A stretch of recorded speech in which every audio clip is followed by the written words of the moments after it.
আল্লাহকে স্মরণ করবে, আস্তাগফিরুল্লাহ পড়বে, বিসমিল্লাহ বলবে, তাসাগারা শয়তান, শয়তান ছোট হতে হতে কাযযুবাব, মাছির মতো, মশার মতো ছোট হয়ে যায়।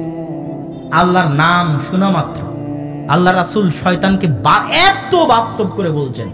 রাসূল সাল্লাল্লাহু আলাইহি ওয়াসাল্লাম বলছেন, শোনো, যখন তোমরা কোনো বাড়িতে প্রবেশ করবে আর বাড়িতে প্রবেশ করার সময় আল্লাহর নাম স্মরণ করবে না, আসসালামু আলাইকুম বলবে না, তখন শয়তান বলে এই বাড়িতে মাবিতুকুম, এই বাড়িতে তোমাদের থাকার জায়গা, এই বাড়ি তোমাদের খাওয়ার জায়গা, এই বাড়ি তোমাদের আশ্রয়ের জায়গা। তখন ওই বাড়ি থাকার জায়গা হবে শয়তানের, ওই বাড়ি খাওয়ার জায়গা হবে শয়তানের। আর যখনই তোমরা বাড়িতে প্রবেশ করবে আর সালাম দিবে, আল্লাহর নাম নিবে, সালাম আল্লাহর নাম, তখন ওই বাড়ি শয়তানের থাকার জায়গা হবে না। শয়তান ঘোষণা দিয়ে দিবে এই বাড়িতে তোমাদের থাকারও জায়গা নেই, এই বাড়িতে তোমাদের খাওয়ারও জায়গা নেই। এটা কাল্পনিক চরিত্র নয়, বাস্তব। আপনি সালাত কেন আদায় করতে পারেন না? আপনি গান বাজনা থেকে কেন বিরত হতে পারেন না? আপনি দাড়ি কেন ছাড়তে পারেন না? কেননা শয়তান থেকে আপনি মুক্ত হতে পারেন না। 24 ঘন্টা শয়তান আপনার সাথে আছে। বাড়িতে ঢোকার সময় সালাম দেন না, তাহলে ওই বাড়িতে কার থাকার জায়গা হয়েছে? শয়তানের। তাহলে শয়তান সারাদিন আপনার ছেলে মেয়ে স্ত্রী পুত্র সবার পিছনে লেগে আছে। ওই বাড়িতে ইসলাম আসবে কিভাবে? ওই বাড়িতে ইসলাম আসার আগে তো শয়তানের চক্রান্ত করার রাস্তা বন্ধ করতে হবে। এই জন্য বাড়িতে ঢোকার সময় সালাম দিতে হবে। রাসূল সাল্লাল্লাহু আলাইহি ওয়াসাল্লাম বলছেন, প্রত্যেক যে বাড়ির দরজা উগলিকাত, বন্ধ করা হয়, বিসমিল্লাহ, আল্লাহর নামে, প্রত্যেক যে দরজা আল্লাহর নামে বন্ধ করা হয় ওই দরজা শয়তান খুলে না।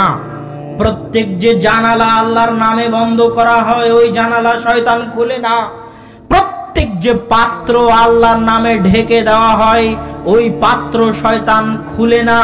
কিন্তু যে পাত্র শয়তানের নামে ঢাকা হয়নি, যে ঘরের আল্লাহর নামে ঢাকা হয়নি, যে ঘরের দরজা আল্লাহর নামে বন্ধ করা হয়নি, যে ঘরের জানালা আল্লাহর নামে বন্ধ করা হয়নি, ওই পাত্রে শয়তান মুখ দিবেই, ওই পাত্র থেকে শয়তান খাবার সংগ্রহ করবেই, ওই বাড়িতে শয়তান প্রবেশ করবেই।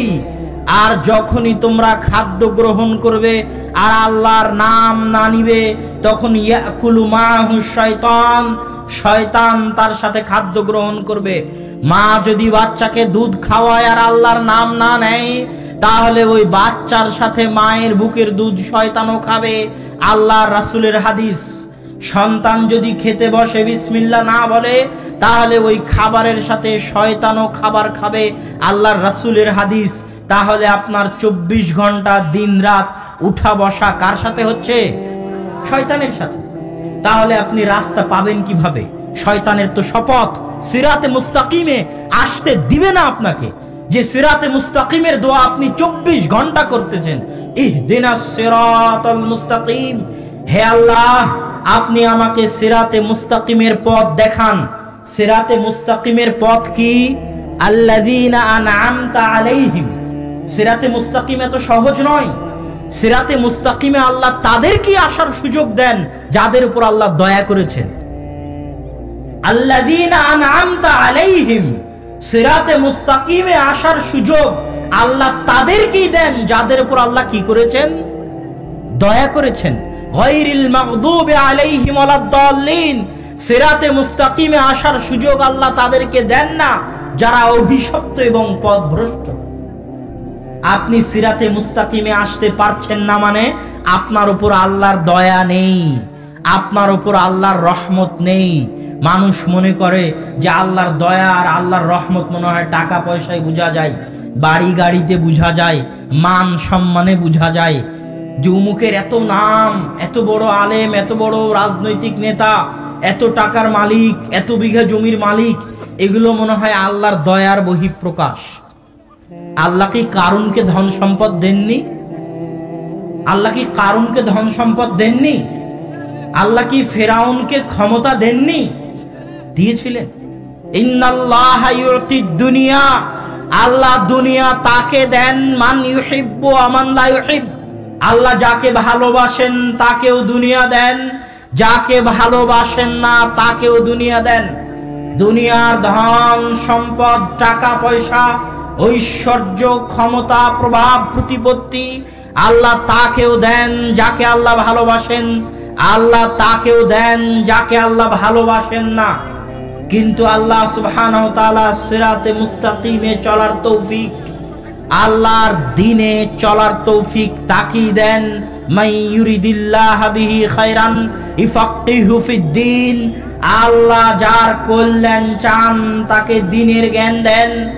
আল্লাহ যাকে ভালোবাসেন তাকে তার আনুগত্য করার তৌফিক দেন।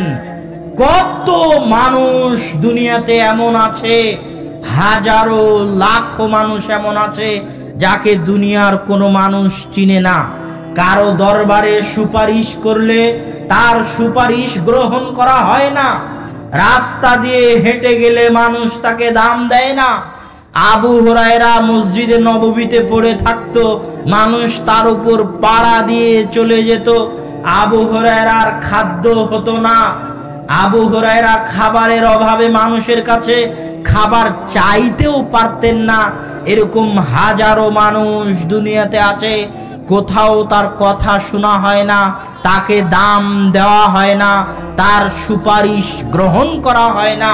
এরকম হাজারো মানুষ আছে, কিন্তু সে আল্লাহর দরবারে সবচেয়ে প্রিয়, আল্লাহর সবচেয়ে কাছে, আল্লাহর সবচেয়ে নিকটবর্তী। মান আদাহু, আল্লাহর ওই নিকটবর্তী বান্দার সাথে যে শত্রুতা করবে আল্লাহ তার সাথে শত্রুতা করবে। এটা পৃথিবীর নিয়ম।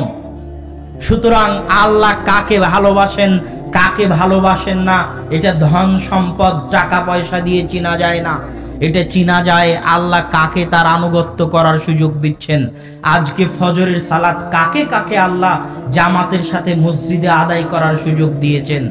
কালকে রাত জেগে 2 রাকাত সালাত আদায় করে আল্লাহর দরবারে ইবাদত করার, তাহাজ্জুদের সালাত আদায় করার সুযোগ আল্লাহ তার কয়জন বান্দাকে দিয়েছেন।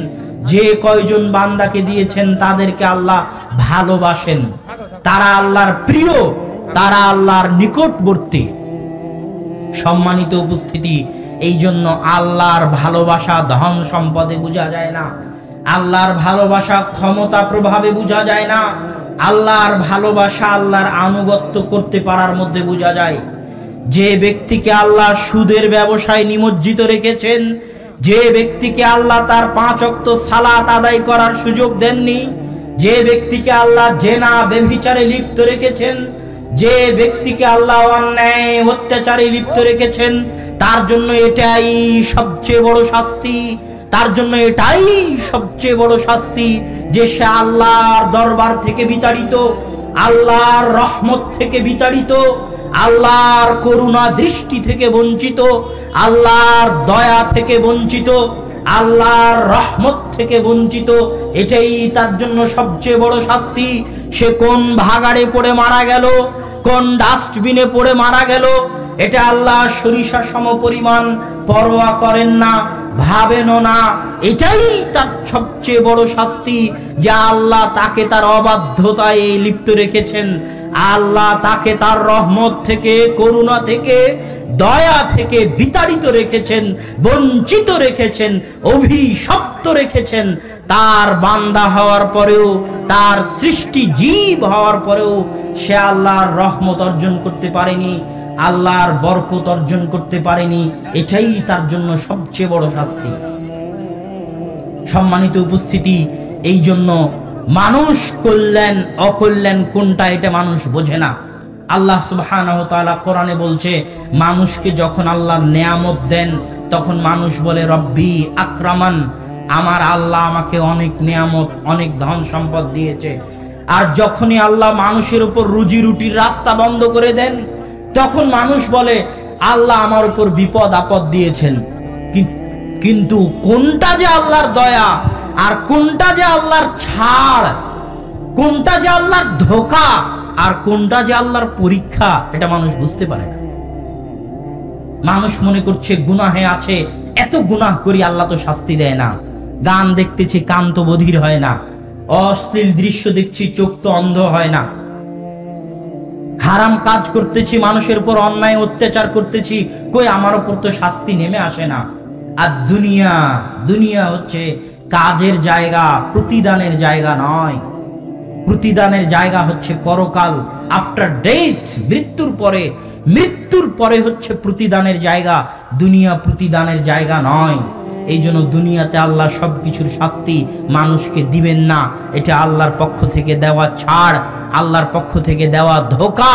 এই ধোঁকায় মানুষকে শয়তান ফেলে, মানুষকে শয়তান প্ররোচিত করে। সম্মানিত উপস্থিতি, আমরা বলতেছিলাম যে বুদ্ধিমান সেই যে আল্লাহর আনুগত্য করে। কেন? যে আল্লাহর আনুগত্য করে সে শয়তানকে চিনতে পারে, শয়তানকে চিনেছে, এই জন্য আল্লাহর আনুগত্য করে।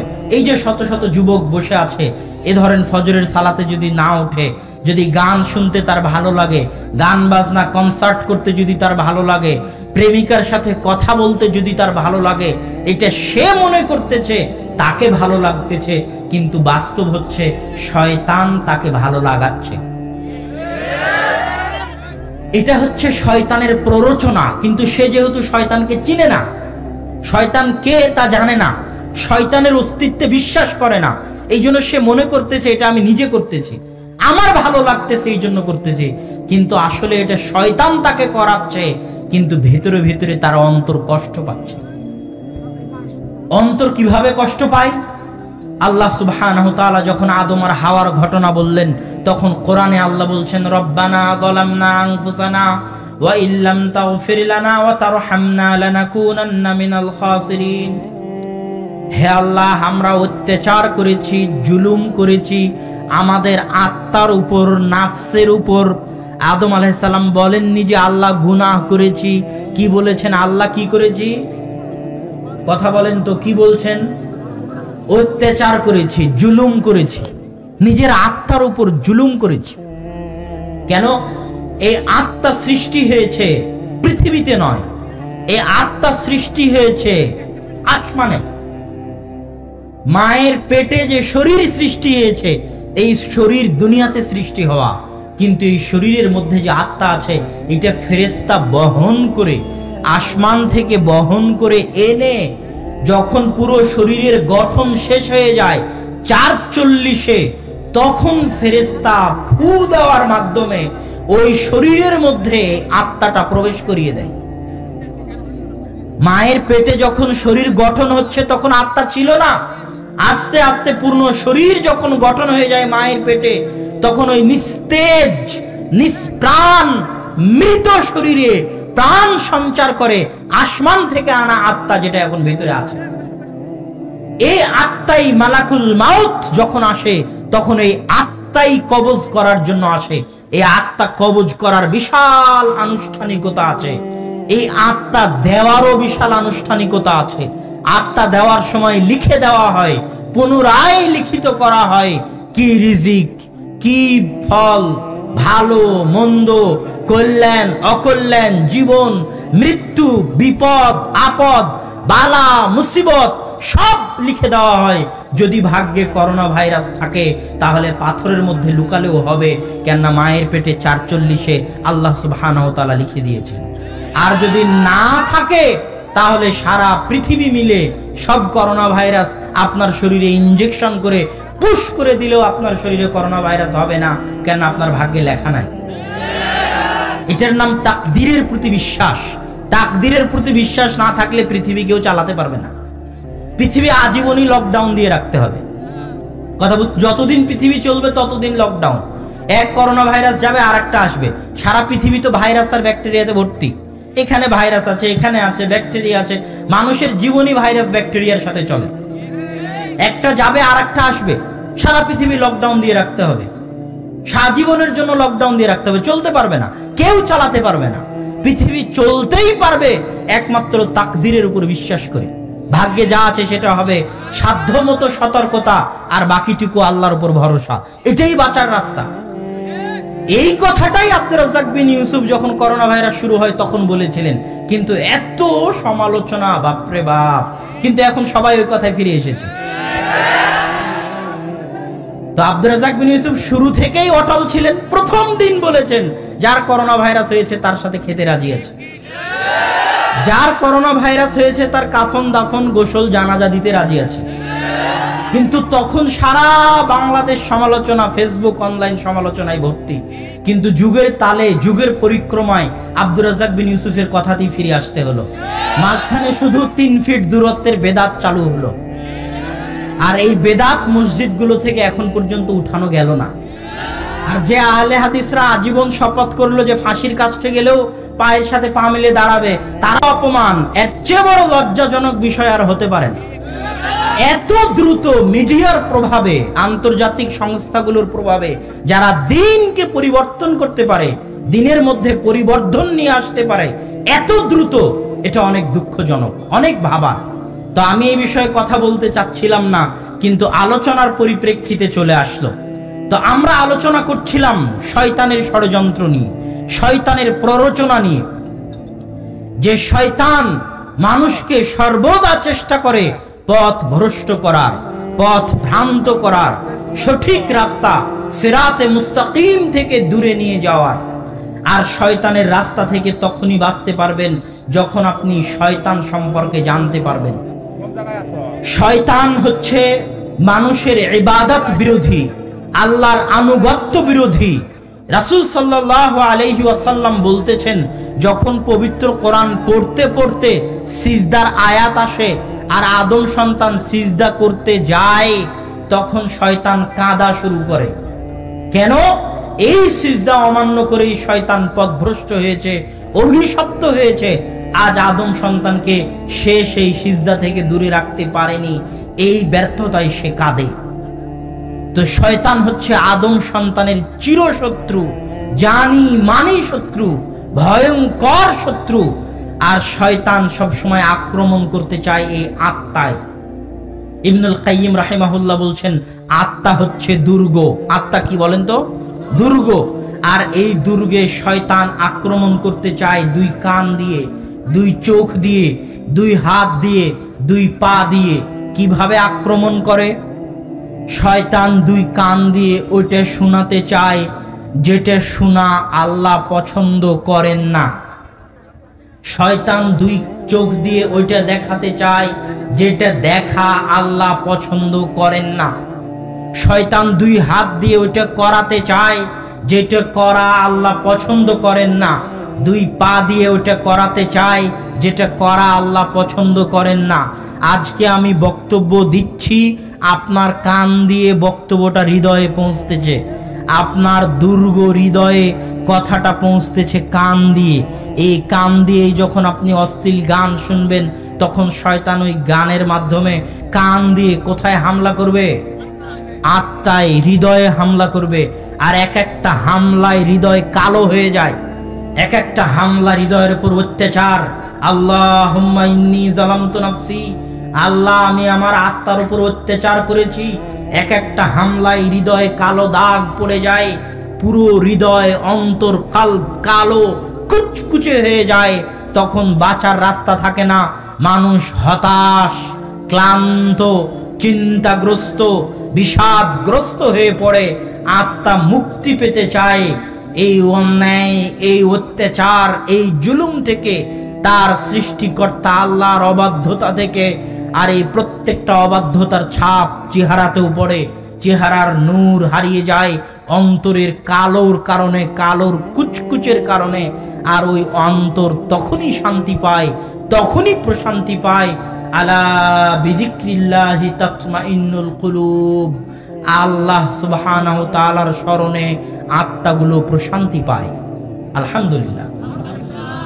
আপনি 2টা কোরআনের 2টা পৃষ্ঠা পড়ে দেখেন, আপনার আত্মা প্রশান্তি পাবে, মনে হবে কোরআনে আল্লাহ আপনার সাথে কথা বলতেছে। কেননা কোরআন নাজিল হয়েছে আল্লাহ রাসূলের উপর, কিন্তু আপনার জন্য নাজিল হয়েছে, আপনার কাছে পৌঁছানোর জন্য নাজিল হয়েছে।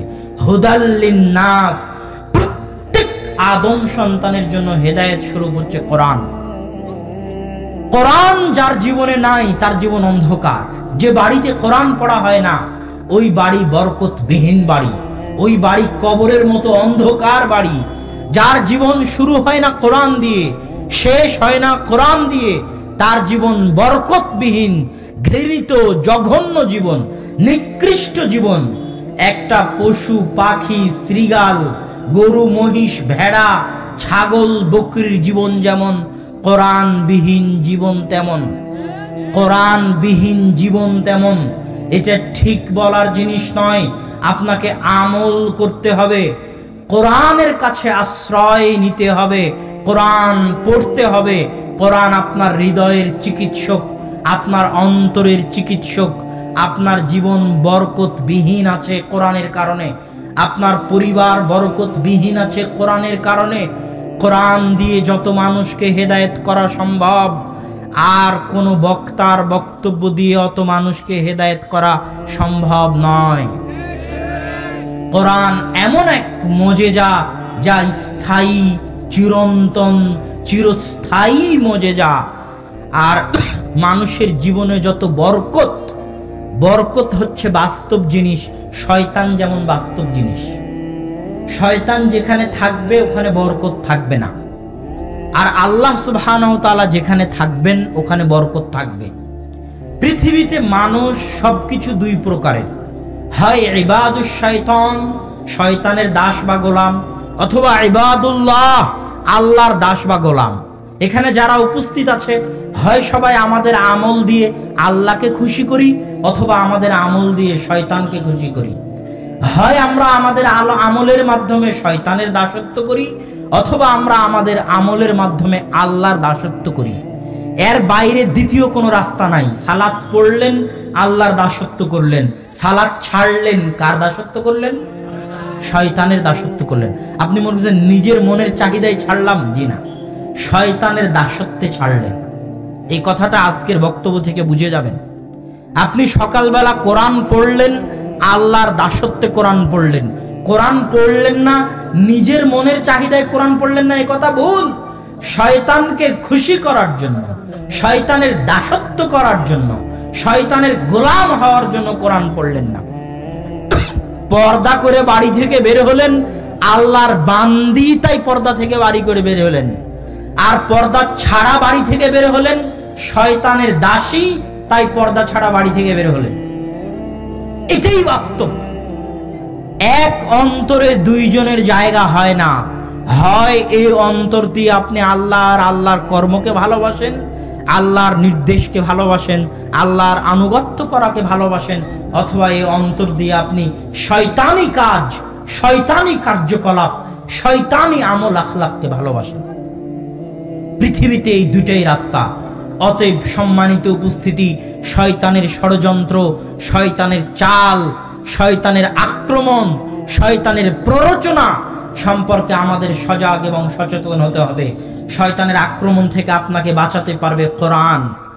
যেখানে শয়তান আছে ওখানে বরকত থাকবে না, আর যেখানে আল্লাহ এবং আল্লাহ সম্পৃক্ত যা কিছু আছে সেখানে বরকত থাকবে। বরকত মানে হচ্ছে বাকা উশাইই ওয়া নামা উহু। বরকত একটা বাস্তব জিনিস। আপনিও 60 বছরের জীবন পেয়েছেন, আল্লাহর রাসূল মুহাম্মদ সাল্লাল্লাহু আলাইহি ওয়াসাল্লামও 60 বছরের জীবন পেয়েছেন। আপনার 60 বছরের দুনিয়া থেকে চলে যাওয়া একটা কুকুর শ্রীগালের চলে যাওয়ার মতো, আর মুহাম্মদ সাল্লাল্লাহু আলাইহি ওয়াসাল্লামের 60 বছরের জীবন চলে যাওয়া অন্যরকম। তার ওই 60 বছরের জীবনে আল্লাহ যে বরকত দিয়েছেন, যে বরকত দিয়েছেন তা কোনো কিছু দিয়ে মাপা সম্ভব নয়। ইমাম বুখারীও অল্প জীবন পেয়েছেন, ইমাম নববীও অল্প জীবন পেয়েছেন, মাত্র 38, 39, 40 বছর জীবন পেয়েছেন ইমাম নববী রাহিমাহুল্লাহ। কিন্তু তার এই সংক্ষিপ্ত জীবনে আল্লাহ এত বরকত দিয়েছেন, এত বরকত দিয়েছেন, তার কলমে, তার আমলে এত বরকত দিয়েছেন আল্লাহ সুবহানাহু ওয়া তাআলা, যে তার প্রত্যেকটা গ্রন্থ সারা পৃথিবীব্যাপী মকবুল এবং গ্রহণযোগ্য। এমন কোনো আলেম নাই, এমন কোনো মাদ্রাসার ছাত্র নাই, এমন কোনো মসজিদ, মাদ্রাসা, বিশ্ববিদ্যালয় নাই যেখানে তার গ্রন্থ পাঠ করা হয় না, পড়া হয় না, দার্স দেওয়া হয় না, বলা হয় না। এর নাম জীবনের বরকত। জীবনের বরকত হওয়া মানে 60 বছরের জীবন 62 বছর হয়ে যাবে, এ কথা নয়। টাকা পয়সায় বরকত হওয়া মানে 5 টাকার জায়গায় 6 টাকা হয়ে যাবে এ কথা নয়, 1 লক্ষ টাকার জায়গায় 2 লক্ষ টাকা হয়ে যাবে এ কথা নয়। কিন্তু 1 লক্ষ টাকা ইনকাম করার পরেও মাস শেষে লোন করতে হয়, ঋণ করতে হয়। আর 5,000 টাকা ইনকাম করার পরেও মাস শেষে 100 টাকা বাঁচে, এর নাম বরকত। 1 লক্ষ টাকা ইনকাম করেছেন, বিপদ লেগেই আছে, বিপদ লেগেই আছে। কেসে টাকা চলে যাচ্ছে, ঝামেলাতে টাকা চলে যাচ্ছে, লোকজনকে ঘুষ দিতে টাকা চলে যাচ্ছে, চাঁদাবাজিতে টাকা চলে যাচ্ছে, অ্যাক্সিডেন্টে টাকা চলে যাচ্ছে, চিকিৎসায় টাকা চলে যাচ্ছে, টাকা থাকতেছে না। আর 5,000 টাকা ইনকাম করতেছেন, সেটা দিয়েও মাস পার হয়ে যায়, কিন্তু মাস শেষে টাকা বাঁচে, এর নাম বরকত। ওই টাকার মধ্যে বরকত হয়েছে, জীবনে বরকত, টাকায় বরকত, প্রত্যেক রিজিকে বরকত। একটা জিনিস মনে রাখবেন, রিজিক মানে শুধু যেটা রাত্রিবেলা খেয়ে আসলাম এটা রিজিক নয়। আল্লাহ আমাকে যতটুকু জ্ঞান দিয়েছে এটা আল্লাহর রিজিক। আল্লাহ আমাকে যতটুকু সম্মান দিয়েছে এটা আল্লাহর রিজিক। আল্লাহ আমাকে যতটুকু হায়াত দিয়েছে এটা আল্লাহর রিজিক। আল্লাহ আমাকে যতটুকু ক্ষমতা দিয়েছে এটা আল্লাহর রিজিক। আল্লাহ আমাকে যত বিঘা জমির মালিক করেছে এটা আল্লাহর রিজিক। আল্লাহ আমাকে যে কয়টা সন্তান দিয়েছে এটা আল্লাহর রিজিক। আল্লাহ আমাকে যেমন বউ দিয়েছেন এটা আল্লাহর রিজিক।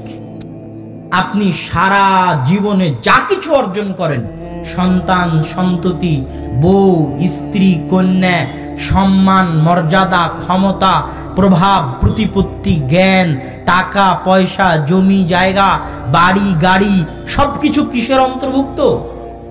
একটু জোরে বলেন, কিসের অন্তর্ভুক্ত? রিজিক। আর এই প্রত্যেকটা জিনিসের মধ্যে বরকত নিহিত আছে। জ্ঞানে বরকত, টাকায় বরকত, বাড়িতে বরকত, জমিতে বরকত, খাবারে বরকত, স্ত্রীতে বরকত, সন্তান সন্ততিতে বরকত, ক্ষমতায় বরকত, প্রভাব প্রতিপত্তিতে বরকত, সম্মানে বরকত, প্রত্যেকটা জিনিসের মধ্যে বরকত নিহিত আছে। আর বরকত তখনই পাবেন যখন শয়তান মুক্ত থাকতে পারবেন। শয়তান প্রবেশ করবে মানে বরকত পালাবে। যা কিছুতে শয়তান খুশি হয় সেটাই শয়তানের দাসত্ব। যা কিছুতে আল্লাহ অসন্তুষ্ট হয় সেটাই শয়তানের দাসত্ব। শয়তান পৃথিবীতে মানুষকে সবচেয়ে বড় যে জিনিসটা করে শান্তি পায়, মজা পায়, আরাম পায়, সবচেয়ে যে জিনিসটা শয়তান করাতে চায় মানুষকে, সেটা হচ্ছে শিরক।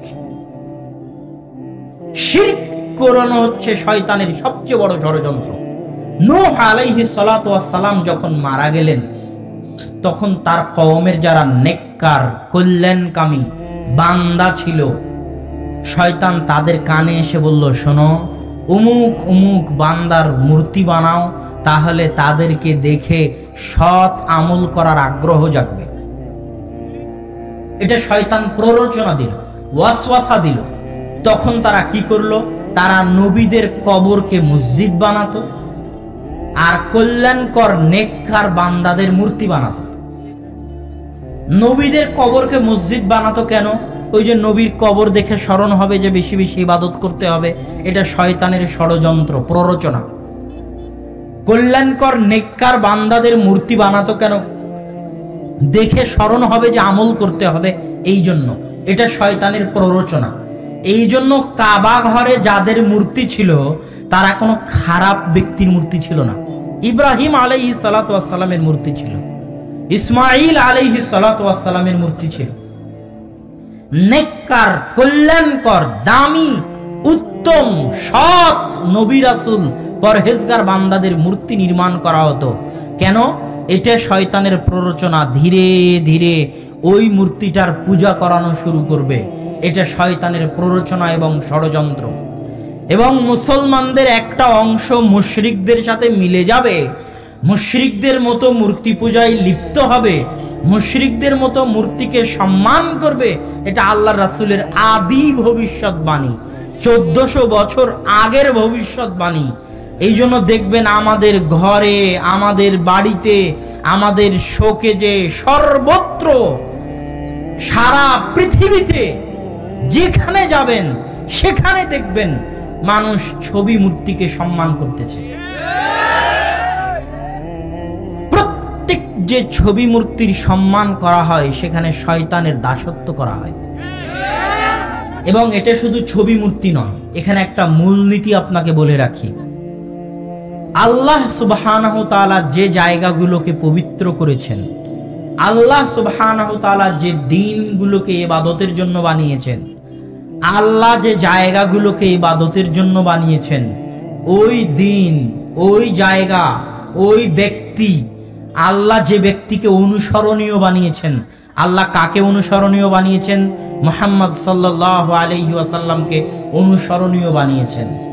তাহলে আল্লাহ যে দিন, যে জায়গা, যে ব্যক্তি, যে স্থানকে অনুসরণীয়, পবিত্র, গ্রহণযোগ্য বানিয়েছেন, ওগুলো বাদ দিয়ে প্রত্যেক যে দিনকে মানুষ সম্মান দিবে মনে করবে, প্রত্যেক যে সময় বা ক্ষণকে মানুষ কল্যাণকর অকল্যাণকর মনে করবে, প্রত্যেক যে স্থানকে মানুষ শুভ অশুভ, কল্যাণকর অকল্যাণকর মনে করবে, প্রত্যেক যে ব্যক্তিকে, ছবিকে, মূর্তিকে মানুষ সম্মান দেওয়া প্রয়োজন মনে করবে, এগুলো সব কিছুই শিরকের অন্তর্ভুক্ত।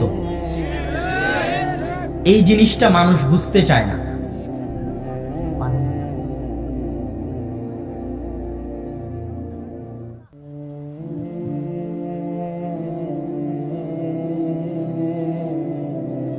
তো প্রত্যেক যে দিন, যে স্থান, যে ক্ষণ, যে ব্যক্তি, যে ছবি, যে মূর্তি, যেটাকে আলাদাভাবে বিশেষভাবে সম্মানের মনে করা হবে, সেগুলো সব কিছুই আল্লাহর অস্তিত্বের, আল্লাহর উলুহিয়াতের, আল্লাহর সম্মান এবং আল্লাহর মর্যাদা বিরোধী, এবং এগুলো সবই ছোট শিরকের অন্তর্ভুক্ত।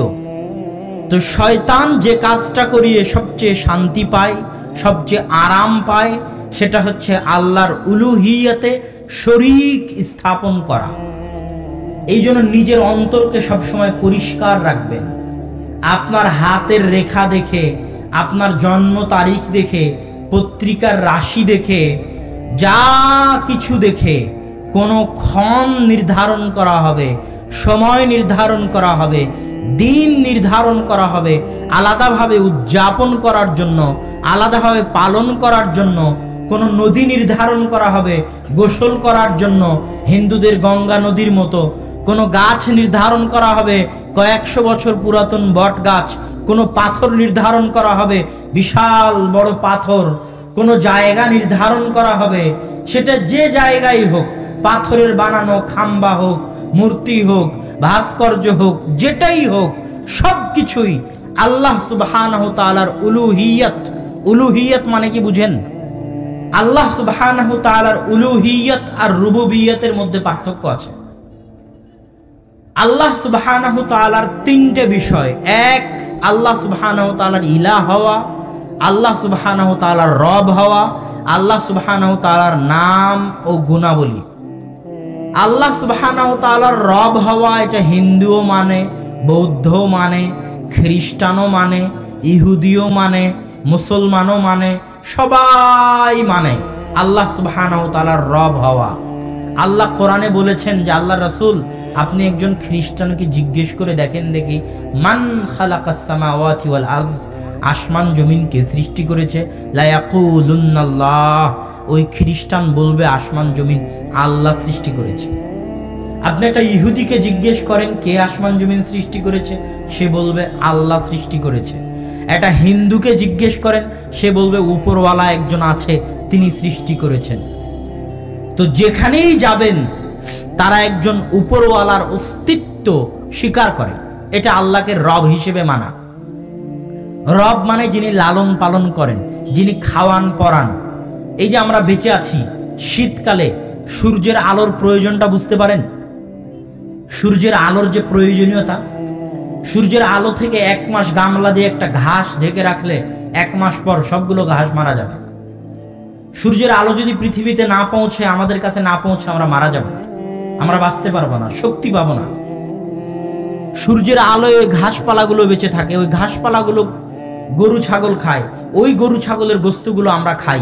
এইভাবে সূর্যের শক্তিটা ভাগ হয়ে মাধ্যম দিয়ে আমাদের শরীরে আসে। কিন্তু আমরা যে গোস্ত খেয়ে শক্তি নিচ্ছি, ওই শক্তির উৎস সূর্য আর মাটি আর পানি, সেখান থেকে আমাদের শরীরে প্রবেশ করতেছে। আপনি এই জমিনে, এই মাটিতে, আল্লাহ সুবহানাহু ওয়া তাআলার চ্যালেঞ্জ যে দুনিয়ার সব বিজ্ঞানী, সব ডাক্তার মিলে যদি চেষ্টা করে যে একটা বীজ থেকে অঙ্কুরোদ্গম গাছ জন্মাবে, পারবে? যদি আল্লাহ না চান, পারবে না। তাহলে জমিন থেকে রিজিক বের হচ্ছে, আল্লাহ দিচ্ছে। আসমান থেকে সূর্য আসতেছে, আল্লাহ দিচ্ছে। অক্সিজেন আল্লাহ সুবহানাহু ওয়া তাআলা দিচ্ছে। মাটির নিচের পানি, লবণাক্ত পানি সারা পৃথিবীতে প্রচুর পাওয়া যাবে, অগণিত। সারা পৃথিবীতে লবণাক্ত পানির অভাব নেই, কিন্তু সুপেয় মিষ্টি পানি, মিঠা পানি পৃথিবীতে চরম ও পরম অভাব। এবং ভবিষ্যৎ বিশ্বযুদ্ধ পানিকে নিয়েই হবে। এই সুমিষ্ট মিঠা পানি মাটির নিচ থেকে আসে। আল্লাহ সুবহানাহু ওয়া তাআলা সূরা মুলকের শেষ আয়াতে গিয়ে বলেছেন, শোনো, যদি আমি পানির নিচে, মাটির নিচের পানিকে দূরে করে দিই, না দিই পৌঁছতে, তাহলে পৃথিবীতে এমন কি কেউ আছে যে তোমাদের পানি দিতে পারবে? তাহলে রব লালন পালন করেন, রব্বুল আলামিন, রব্বুল মুসলিমিন নন, রব্বুল মুমিনিন নন, মুমিনদের রব নন, শুধু মুমিনদের রব নন, শুধু মুসলিমদের রব নন, রব্বুন নাস, শুধু মানুষের রব নন, রব্বুল জিন, শুধু জিনের রব নন, রব্বুল আলামিন, আসমান, জমিন এবং তার মাঝে যা কিছু আছে, গরু, ছাগল, মহিষ, পোকামাকড়, পিঁপড়া, জীব জন্তু, জানোয়ার, মানুষ, জিন, হিন্দু, বৌদ্ধ, খ্রিস্টান, নাস্তিক, সকাল সন্ধ্যায় যে আল্লাহ সুবহানাহু ওয়া তাআলাকে গালি দেয়, তারও রব, তারও খাবারের ব্যবস্থা, তারও থাকার ব্যবস্থা, তারও জীবন মৃত্যুর মালিককে আল্লাহ সুবহানাহু। এটা হচ্ছে রব্বুল আলামিন। আলহামদুলিল্লাহি রব্বিল আলামিন। প্রশংসা শুধু আল্লাহ সুবহানাহু ওয়া তাআলার, রব্বুল আলামিনের। আলহামদের জায়গায় আল্লাহ সুবহানাহু ওয়া তাআলা আল মাদহ ব্যবহার করেননি, আস-সানাও ব্যবহার করেননি। যদি আল্লাহ সুবহানাহু ওয়া তাআলা মাদহ ব্যবহার করতেন, তাহলে অর্থ হতো এমন গুণ, যে গুণ মানুষের জানা জরুরি, মানুষ জানে। শুকরিয়া যদি ব্যবহার করা হতো, তাহলে এমন জিনিস যেটা দেওয়ার পরে, অনুগ্রহ করার পরে পাল্টা শুকরিয়া জানানো হয়। আমি আপনাকে 10 টাকা দিলাম, তাই আপনি আমার শুকরিয়া আদায় করলেন। আজকে বক্তব্য দিয়ে গেলাম, ভালো বক্তব্য, তাই মাদাহ, প্রশংসা করলেন। আজকের যদি বক্তব্য আমার না শুনতেন, তাহলে প্রশংসা করতেন না। আমি যদি 10টা টাকা না দিতাম, তাহলে শুকরিয়া আদায় করতেন না। এই জন্য আল্লাহ শুকরিয়াও ব্যবহার করেননি, মাদহ ব্যবহার করেননি। আল্লাহ ব্যবহার করেছেন আলহামদ। আমি তোমাকে কিছু দিই আর না দিই, তুমি আমার গুণ জানো আর না জানো, সর্বাবস্থায় আমি যদি তোমার সন্তানের মৃত্যু দেই তাও, আমি যদি তোমার সন্তানকে এসএসসি পাশ করাই তাও, আমি যদি তোমার সন্তানকে অ্যাক্সিডেন্ট করাই তাও, আমি যদি তোমার 10,000 টাকা হারিয়ে ফেলি তাও, আর আমি যদি তোমাকে 10,000 টাকা দিই তাও, ফি কুল্লি হাল, সর্বাবস্থায়, জেনে হোক না জেনে হোক, কিছু পেয়ে হোক না পেয়ে হোক, বিপদে হোক আপদে হোক, সুস্থতায় হোক অসুস্থতায় হোক, সর্বাবস্থায় যে প্রশংসাটা হয় সেটাকে বলা হয় হামদ। আলহামদুলিল্লাহি রব্বিল আলামিন। এই জন্য আল্লাহ সুবহানাহু ওয়া তাআলা হচ্ছেন মানুষের রিজিক, মানুষের রুজি রুটির মালিক। এবং আল্লাহ সুবহানাহু ওয়া তাআলা মানুষকে রিজিক দেন। মাইয়াত্তাকিল্লাহ ইয়াজআল লাহু মাখরাজা। যে ব্যক্তি আল্লাহকে ভয় করবে, আল্লাহ তার রিজিকের ব্যবস্থা করবেন। কোথায় থেকে করবেন? মিন হাইসু লা ইয়াহতাসিব, এমন জায়গা থেকে তার রিজিকের ব্যবস্থা করবেন যে জায়গা সম্পর্কে সে নিজে জানতো না। এটা আল্লাহর ওয়াদা। শয়তান মানুষকে দুনিয়ার ভয় দেখিয়ে পথ ভ্রষ্ট করতে চায়, আর আল্লাহ রিজিকের ওয়াদা দিয়ে মাইয়াত্তাকিল্লাহ ইয়াজআল লাহু মাখরাজা, আল্লাহকে ভয় করো, আল্লাহ তোমার রিজিকের ব্যবস্থা করবে এমন জায়গা থেকে যে জায়গা থেকে তুমি কল্পনাও করতে পারবে না। আর আল্লাহ যাকে চান ইয়ারযুকু মাইয়াশা বিগাইরি হিসাব, আল্লাহ যাকে চান তাকে বেহিসাব রিজিক দান করেন, বেহিসাব রুজি দান করেন যাকে চান।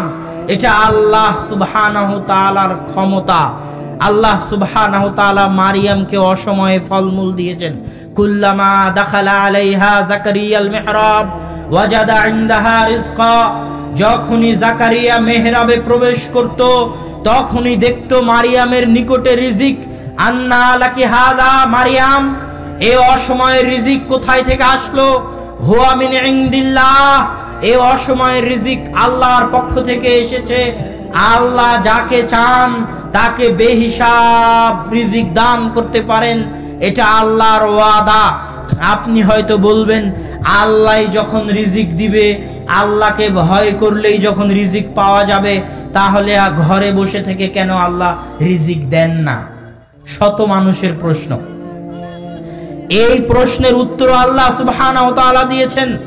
আল্লাহ বলছেন ফাইদা কুজিয়াতিস সালাত ফান্তাশিরু ফিল আরজ ওয়াবতাগু মিন ফাজলিল্লাহ, দুনিয়ার মানুষ যখন সালাত শেষ হয়ে যায়, ফাইদা কুজিয়াতিস সালাত, যখন জামাতে সালাত শেষ হয়ে যায়, ফান্তাশিরু ফিল আরজ, তোমরা জমিনে ছড়িয়ে পড়ো, ওয়াবতাগু মিন ফাজলিল্লাহ, জমিনের প্রত্যেকটা কোণায়, প্রত্যেকটা ইঞ্চিতে, প্রত্যেকটা জায়গায়, প্রত্যেকটা কোণায় কোণায়, ইঞ্চিতে ইঞ্চিতে রিজিক লুকানো আছে। এখানে যে 1 ইঞ্চি মাটি আছে, এই 1 ইঞ্চি মাটিতেও রিজিক লুকানো আছে। পৃথিবীর প্রতিটি কোণায় কোণায়, ইঞ্চিতে ইঞ্চিতে আল্লাহ রিজিক লুকিয়ে রেখেছেন।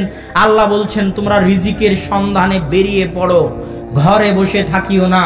রিজিক আল্লাহর দয়া, রিজিক আল্লাহর রহমত, রিজিককে অবমূল্যায়ন করতে হয় না। ওই যে রিকশাওয়ালা, ওই রিকশাওয়ালাকে গিয়ে যদি বলেন যে আমি কড্ডার মোড়ে যাব, সিরাজগঞ্জে যাব, সে যদি বলে না আমি যাব না, সে আল্লাহর রিজিককে অপমান করলো। আমি অন্য রিকশাওয়ালার কাছে না গিয়ে তার কাছে গিয়েছি, এটা তার রিজিক। আপনার দোকানে এসে দোকানদারে দোকানের কাছে কিনতে চেয়েছে, এটা আল্লাহর রিজিক। দাউদ আলাইহিস সালাতু ওয়াস সালাম গোসল করছেন, স্বর্ণের বৃষ্টি হচ্ছে, সেই গোসল বাদ দিয়ে তিনি স্বর্ণের বৃষ্টি কুড়াতে গেছেন। তখন আল্লাহ সুবহানাহু তাআলা দাউদকে বলেছেন যে শোনো, আমি তোমাকে যত ধন দৌলত দিয়েছি আর কাউকে এত ধন দৌলত দেইনি, তারপরেও গেলে কেন? এটা আল্লাহর রিজিক ছিল, তাই তিনি গিয়েছেন। সম্মানিত উপস্থিতি, আল্লাহ সুবহানাহু তাআলার রিজিক হচ্ছে আমাদের প্রতি আল্লাহ সুবহানাহু তাআলার দয়া, আল্লাহ সুবহানাহু তাআলার রহমত। এই জন্য আমি আজকের আলোচনার সারমর্ম যদি আপনাদের সামনে পেশ করি, তাহলে সেই সারমর্ম দাঁড়াবে শয়তান মানুষের সবচেয়ে বড় শত্রু। শয়তান মানুষের সবচেয়ে বড় শত্রু। আর এই শত্রু যেখানে থাকবে সেখানে বরকত থাকবে না। সেটা রিজিক হোক, সেটা ধন সম্পদ হোক, বাড়ি হোক, যেখানে হোক, যেখানে শয়তান প্রবেশ করবে ওখানে বরকত থাকবে না। আর মানুষ হয় আল্লাহর বান্দা, না হয় শয়তানের বান্দা। আপনি হয় আল্লাহর বান্দা, না হয় শয়তানের বান্দা। অতএব আজকের আলোচনা থেকে এই সিদ্ধান্ত নিয়ে আপনাকে বাড়িতে ফিরতে হবে যে আপনি আল্লাহর দাসত্ব করে জীবন কাটাবেন, না শয়তানকে সন্তুষ্ট করে শয়তানের দাসত্ব করে জীবন কাটাবেন। এটা আপনাকেই সিদ্ধান্ত নিতে হবে। আর উপস্থিত যুবক মা এবং ভাই এবং বোনেরা যারা আছেন, তাদের সকলের প্রতি আহ্বান থাকবে যে দাওয়াতি কাজে সময় দিতে হবে, অন্যকে হেদায়েত করার জন্য নয়, নিজে হেদায়েতের রাস্তায় থাকার জন্য। দাওয়াতি কাজে সময় দিতে হবে, অন্যকে হেদায়েত করার জন্য নয়, নিজে হেদায়েতের পথে থাকার জন্য। জামিয়া সালাফিয়ার সাথে সম্পর্ক রাখতে হবে, জামিয়া সালাফিয়ার সাথে সম্পর্ক রেখে দাওয়াতি কাজ করতে হবে। মাসিক আল ইতিসামের সাথে সম্পর্ক রেখে দাওয়াতি কাজের পরিকল্পনা গ্রহণ করতে হবে। এটা আপনাদের নিকটে একান্ত জোরালো আবেদন এবং দাবি। আমি আজকে এতটুকু বলেই আমার সংক্ষিপ্ত আলোচনা শেষ করছি। ওয়া আখিরু দাওয়ানা আনিল হামদুলিল্লাহি রাব্বিল আলামিন। আসসালামু আলাইকুম ওয়া রাহমাতুল্লাহি ওয়া বারাকাতুহু।